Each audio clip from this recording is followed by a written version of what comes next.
పెళ్లి చేసి చూడు ఇల్లు కట్టి చూడు అంటారు. ఇప్పుడు కాపురం చేసి చూడు జీవితకాలం ఉండి చూడు అని చెప్పాల్సి వస్తున్నాము. తాజాగా ఒకప్పుడు ఇండోర్ లో 40 రోజుల్లో 150 పెళ్లిళ్ళు పెటాకులైనాయి అంట. దీనికి సంబంధించిన ఒక వార్తను జ్యోతి ప్రొజెక్ట్ చేసింది. ఒకప్పుడు పెళ్ళంటే అటేడు తరాలు ఇటేడు తరాలు చూడాలనే వాళ్ళు ఇప్పుడు ఆ పరిస్థితి లేదు. ఏదైనా వివాహం చేసుకునే అమ్మాయి లేదా అబ్బాయి సోషల్ మీడియా ఖాతాలు వెతికి పరిశీలిస్తే చాలు వాళ్ళు ఎలాంటి వాళ్ళు పూర్తిగా ఎట్టే తెలిసిపోతుంది. అయితే ఈ కారణంగానే పీటల వద్దకు వచ్చిన పెళ్లిళ్ళు సైతం పెటాకులు అవుతుంది. చివరి నిమిషంలో పెళ్లి రద్దు చేసుకోవడం ఇప్పుడు సర్వసాధారణంగా మారుతుంది.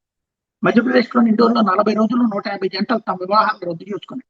అయితే ఇందులో 60-70% పెళ్లిళ్ళు పెటాకులు కావడానికి కారణం సోషల్ మీడియాతోనే ముడిపడి ఉందని ఓ ప్రముఖ హిందీ దినపత్రిక ఇటీవల నిర్వహించిన పరిశోధనలు తేలింది. సోషల్ మీడియాలో వాళ్ళ సంబంధాల గురించి చేసిన పాత పోస్టులు, వ్యాఖ్యలు, ఎమోజీలు లేదా వాళ్ళ స్నేహితులు జాబితాలు కూడా కారణంగా ఉంది. మిగిలిన పెళ్లిళ్ళ రద్దు విషయానికి వస్తే కుటుంబ సభ్యుల మరణాలు లేదా ప్రమాదాలు, పరస్పర విభేదాలు, ఊహించని పరిస్థితులకు సంబంధించిన కారణాలు. కిన్నూరు గుజరాత్ చెందిన జంట ప్రీ వెడ్డింగ్ షూట్ సమయంలో వధువు సోషల్ మీడియా ఖాతాలో చేసిన పాత పోస్టుల మీద గొడవ జరిగి పెళ్లిగా దేనికి సంగతి కూడా జరిగింది.